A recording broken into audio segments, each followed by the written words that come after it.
अस्सलामुअलैकुम वरहमतुल्लाहि वबरकातुहू।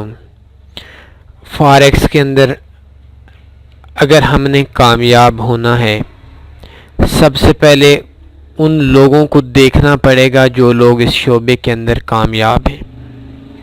वो कामयाब हैं तो कैसे, कौन सा काम करते हैं जिनसे वो कामयाबी की तरफ गए हैं, और किन कामों को छोड़ते हैं जिसकी वजह से वो फॉरेक्स के अंदर कामयाब हैं। एक चीज़, अगर आप टॉप में जाएं तो ज़्यादातर जो एक्सपीरियंस लोग हैं वो एक या दो पेयर के अंदर काम करते हैं, ट्रेडिंग एक या दो पेयर के अंदर करते हैं, लेकिन ज़्यादा से ज़्यादा वो 5 के अंदर करते हैं। आप तकरीबन 80% 85% आप देखेंगे जो बड़े बड़े ट्रेडर्स हैं, बहुत अरसा हो गया है उनको, तो वो ज़्यादा से ज़्यादा 5 पेयर पे काम करते हैं। जब इंसान किसी एक या दो पेयर पे काम करता है तो उसको मार्केट की मूवमेंट का कुछ अरसे के बाद अंदाज़ा हो जाता है। आज हमारा यही टॉपिक है कि 5 सबसे ज़्यादा ख़तरनाक पेयर्स कौन से हैं जिन पे हम काम ना करें तो बेहतर है, या अगर हम काम उन पेयर पे करते हैं तो एहतियात के साथ काम किया जाए। सबसे पहले इस लिस्ट के अंदर आता है GBP JPY. GBP JPY pound और जापानी येन के दरमियान में है, कंपटीशन है। जीबीपी जेपीवाई एक बहुत ही तेज़ पेयर है।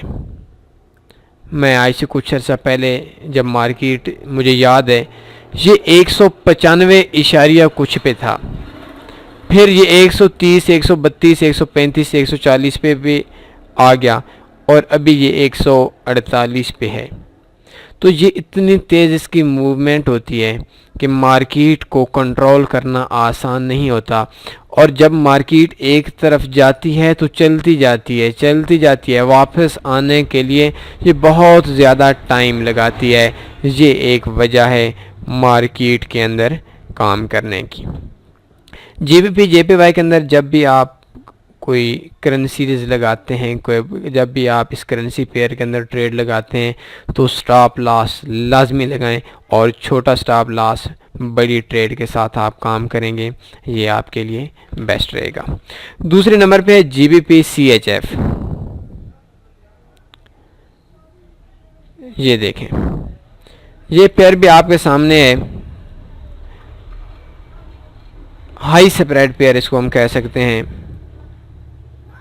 और ये भी जब एक तरफ जाता है तो वापस नहीं आता। जीबीपी सीएचएफ में सबसे बड़ा जो मसला है, वो मसला जो मुझे नज़र आ रहा है वो स्प्रेड का है। इसका स्प्रेड कभी कभी नॉर्मल जो अकाउंट हैं उनके अंदर 25-30 पिप तक चला जाता है। ये जो फिक्स स्प्रेड वाले हैं उनका 12, 13, 15 तक ये रहता है, लेकिन ये भी जब एक तरफ मार्केट जाती है तो मार्केट के लिए वापस पलटना मुश्किल हो जाता है। इसके अंदर बहुत कम लोग काम करते हैं। तो 2 नंबर पे जो ख़तरनाक है आपके लिए बिज़नेस, अभी देखें 1, 2, 3, 4, 5, 6, 7, 8, 9, 10, 11 दिनों से लगातार मार्केट एक तरफ जा रही है, और जब ये ऊपर चलती है, ऊपर जाना होता है तो ये लगातार ऊपर चली जाती है, और जब ये इसने नीचे आना होता है तो लगातार नीचे आ जाती है। इस पे भी अगर आप काम करें तो स्टॉप लॉस को लाजमी देखें, स्टॉप लॉस के बगैर इस पेयर पे भी काम ना करें। तीसरे नंबर पे EUR JPY। कुछ लोगों का ख्याल ये है कि EUR JPY जो पेयर है, इस पेयर में काम करना बहुत अच्छा है। ये इसकी एक खूबी है, एक इसकी खामी है। खूबी इसकी क्या है? खूबी एक तो इसकी खूबी ये है कि इसके अंदर स्प्रेड कम होता है, और दूसरी ये ऊपर नीचे होती है। एक तरफ ऐसा नहीं होता कि मुंह रख के चली जाती है। आप इधर से देख लें तो मार्केट में 3-4 दिन बाई, फिर सेल, फिर बाई, फिर सेल, फिर बाई, फिर सेल, एक दरमियानी सी मार्केट चलती है। लेकिन ये भी एक हाई तेज़ चलने वाला पेयर, ये भी एक फास्ट पेयर है। इस पेयर पे भी जब आप काम करेंगे तो बेशक स्टॉप लॉस बड़ा लगा लें, या स्टॉप लॉस के बारे में आप अपने स्ट्रेटजी को देख लें, लेकिन इसके लिए आपने लॉट साइज़ कम रखनी है। एक दिन में 200-200 पिप, 150-150 पिप, तक ये मार्केट आसानी से चली जाती है। इसके अंदर भी फास्ट होने की वजह से हाई रिस्क काम है, इसके अंदर भी आप संभल कर काम करें। चौथे नंबर पे है AUD CAD, ऑस्ट्रेलियन डॉलर और कैनेडियन डॉलर। बहुत कम लोग इसके अंदर भी काम करते हैं, बहुत कम लोग इसके अंदर भी काम करते हैं। इस पे आप उस वक्त ही काम करें जिस वक्त आपके पास एक अच्छा सिग्नल हो। ये मार्केट भी आपके सामने है। ये मार्केट भी जब एक तरफ जाती है तो इसका अंदाज़ा नहीं होता। ये हर चीज़ को, इंडिकेटर्स को बहुत बुरी तरीके से रूंध लेती है। इसमें प्राइस एक्शन में भी अक्सर नुकसान हो जाता है और इस इंडिकेटर्स भी इस पेयर पे अक्सर गलत हो जाते हैं। इस पे भी जब आप काम करें तो आप संभल कर और छोटी ट्रेड के साथ काम करें। इसमें भी आपके नुकसान के चांस वो ज़्यादा होते हैं। और 5वें नंबर पे है EUR AUD, एक हाई स्प्रेड है। इस पेयर को भी हाई स्प्रेड पेयर कहते हैं। इस पेयर में जैसा कि मैंने आपको बताया, GBP CHF बताया, AUD CAD बताया, उनसे कुछ थोड़े बहुत ज़्यादा लोग इसके अंदर काम करते हैं। वैसे एक ज़्यादा लोग काम नहीं करते। हाई स्प्रेड है इसका भी, और इसके अंदर भी आप जब काम करते हैं तो इसके अंदर भी नुकसान के चांस ज़्यादा होते हैं। ये मार्केट भी जब एक तरफ चली जाती है तो फिर मार्केट वापस पलटने का नाम नहीं लेती। ये आप देख सकते हैं कि किस तरीके से मार्केट 2000 पिप तकरीबन जा चुकी है और मार्केट बहुत ही कम अरसे के अंदर ये मार्केट लगातार चलती रहती है। इसके अंदर भी जब आप काम करें, ये देखें इधर से जब देखते हैं तो इसके अंदर भी जो नुकसान के चांस होते हैं वो बहुत ज़्यादा होते हैं। इसके अंदर भी आपने छोटी ट्रेड लगानी है और छोटी ट्रेड लगाने के बाद स्टॉप लॉस को आपने थोड़ा टाइट रखना है। ये 5 करेंसी पेयर्स मैंने आपको बताए। इन 5 करेंसी पेयर्स पे बेहतर तो यही है कि अगर आपके पास कोई और सिग्नल मिल रहा हो तो इन पे काम ना करें। इनमें अक्सर ऐसा होता है EUR JPY के अलावा कि हमारे जो इंडिकेटर्स होते हैं वो फेल हो जाते हैं, मार्केट तेज़ हो जाती है। जब हम स्कैल्पिंग करते हैं तो स्कैल्पिंग के लिए तो मेरे हिसाब से ये जो 5 करेंसी पेयर्स हैं इनमें एक भी आपके काम का नहीं है। स्कैल्पिंग में जैसा कि मैंने आपको पहले बताया GBP JPY है, ये बहुत तेज़ पेयर है। इसके लिए 10, 20, 30 पिप की छलांग लगाना शायद 1 मिनट का काम है। इस पे जब भी आप काम करें तो सोच समझ कर छोटी ट्रेड पे काम करें और स्टॉप लॉस लगाना आपके लिए बहुत ही ज़रूरी है। कुछ लोग ऐसे भी हैं, मेरे एक दोस्त हैं, वो बता रहे थे कि उनके पास एक बंदा है, वो सिर्फ काम करता है GBP JPY पेयर पे, और उसने 50,000 का अकाउंट ओपन किया था। बहुत हाई रिस्क पे काम करता है और बहुत अच्छे से प्रॉफिट में है। लेकिन GBP JPY में काम करना एक डेंजरस काम है, आसान काम नहीं है।